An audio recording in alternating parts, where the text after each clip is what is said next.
Здравейте, колеги! Сега искам да ви покажа. Започвам да събирам последния двигател. Слагерите са му набити. Малко е кофти с една ръка. Все пак пробваме. Така, как се върти. Тук е екстра чувство на лагери. Сега е вторият.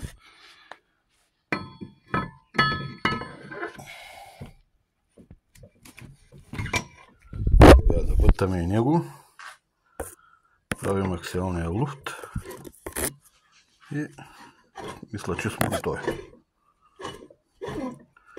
за събиране.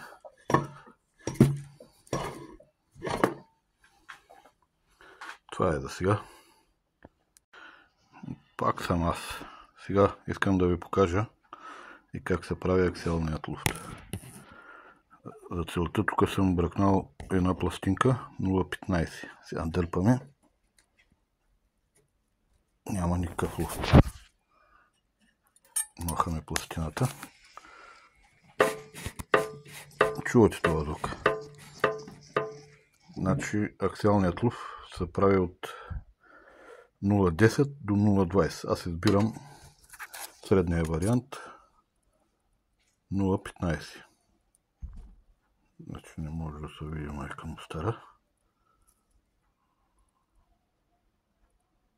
Така, както и да е. И двигателът вече си е готов за всичко да се събира по него. Но най-важното е това, коляновия вал и аксиалния луфт.